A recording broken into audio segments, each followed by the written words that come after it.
What's happening, y'all, and welcome. This is your boy, Sir Cuss-a-Lot Travis Pointer, a.k.a. the Dragon King, a.k.a. Big T, a.k.a. T-Money, a.k.a. Sweet T, a.k.a. Black Merlin, a.k.a. the HNIC. And I'm here to bring you what is a bit of a different project from the Creatia world. As you know, we get into all kinds of nerdy shit around here. We go into TV, movies, comic book TV and movies. We get into wrestling, we get into video games. But I thought it was time for us to get a little bit deeper into that nerd shit. So what we're doing is, as a team, we have decided to learn how to play Dungeons and Dragons. And that's what this video is all about. This first video of this series is just us learning the rules. In order to do that, we brought in our friend Zach from Tabletail Games to teach us the ropes, guide us along as our dungeon master. The next series of videos that come after this will have more of us actually playing the game, more of us interacting with our characters and, getting firsthand experience with the game itself. This is by far the nerdiest shit that we have ever done, but we enjoyed it and we're going to keep doing it. So without further ado, this is Dungeons After Dark.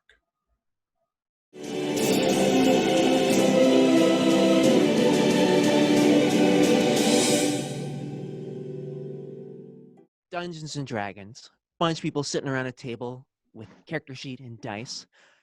It's a tabletop role-playing game, which means that it's a game, but it's not a game you win or lose. It's not really a competition, although sometimes you might be competing with each other or with other characters.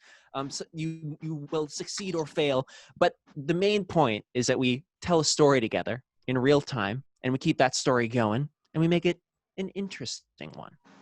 And to do that, what happens in a tabletop role-playing game such as Dungeons and Dragons is your game master, tonight, played by the role of myself, will describe a world of adventure, of characters, of places, of people, and things. In the city of Neverwinter, a dwarf named Gundren Rockseeker has asked you to bring a wagon load of provisions to the rough and tumble settlement of Phandalin, a couple days' travel southeast of the city.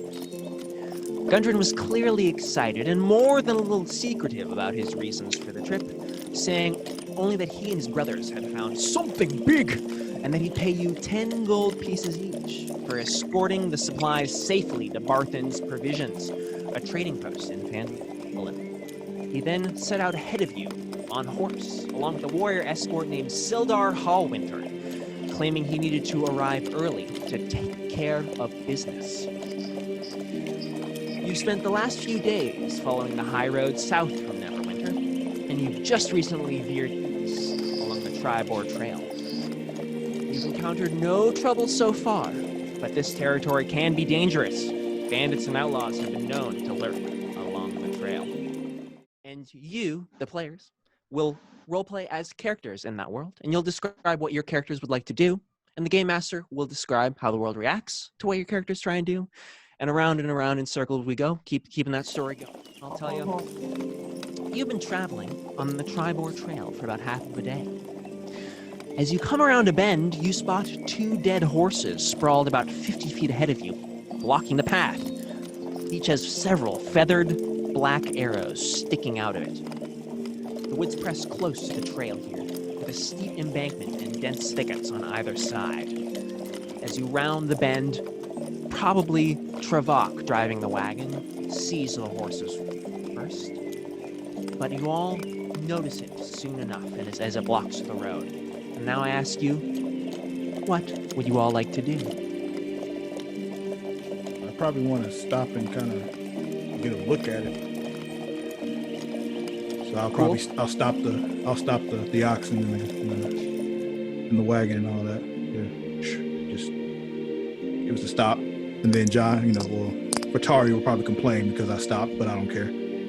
Yeah, I'm already complaining. You don't have to say anything. Yeah. I love this. So Okay, great. So the cart rolls to a stop. The oxen are more than happy for a rest as your cart trundles to a stop. Did you want to hop off the wagon and go take a look at these horses, or what's the vibe, or just kind of peek at them from where you are? I'm gonna sit and look at it from where I'm at right now because I don't trust it. I'd kind of like to sneak up and go see if the horses have Yeah. anything on them. I wanna loot the dead horses. Of course you do. Yeah, let them go loot it and I'll watch. I'll keep an eye out.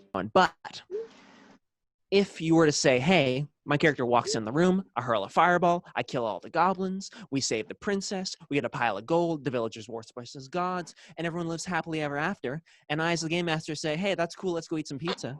Well, that's not a game. That's kind of just pretend, right? So it could be a cool story, bro, but that's not as interesting. So what we do to make things more interesting is we add some randomness to our storytelling. When your character tries to do something that might require luck or skill to succeed, your game master will ask you to roll some dice. And as they do that, in their head, they set a threshold where if you roll above that number, your character succeeds at what they're trying to do. And you describe, what you do, and the game master describes how the world reacts. If you roll below that threshold, however, your character fails at what you're trying to do and laughs ensue, and the game master describes what happens then. In Dungeons & Dragons 5th edition, we roll these D20s. I'm sure you've seen these on the internet, these fun bad boys, and use those to determine what happens, creating more drama for our story, making things more interesting. But complete randomness doesn't really reflect our world either, right? If I am in a 3-point shooting competition with LeBron, there's not a 50-50 chance between the two of us. So what we do to make things more narratively interesting and have more agency is that we have different characters that are good and bad at different things. Different characters will have bonuses to their dice rolls when they're trying certain things and penalties to other things they try and do. And we collect all these bonuses and penalties on something called the character sheet, which we'll look at before too long.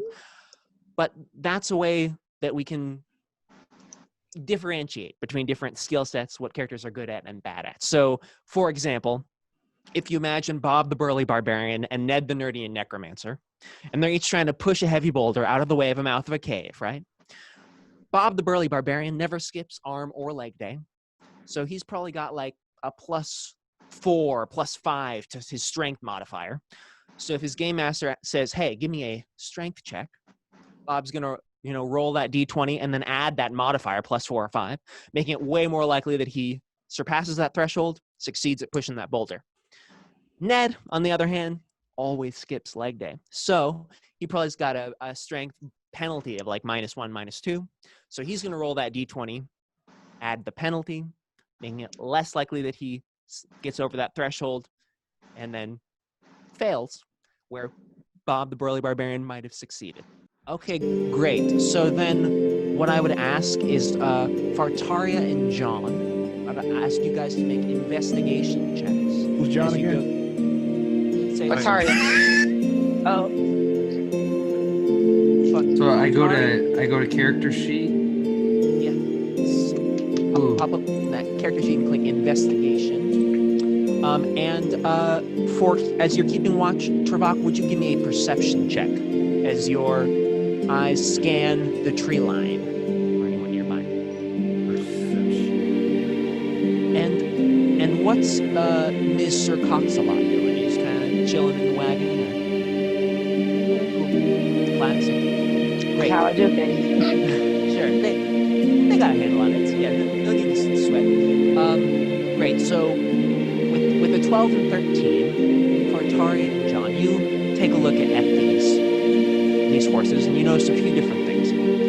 They have saddlebags, but as Fartaria goes to rifle through them, you see that they're completely empty. Fartaria, you notice as well, there's a map case lying on the ground by the horses, but it's completely empty as well.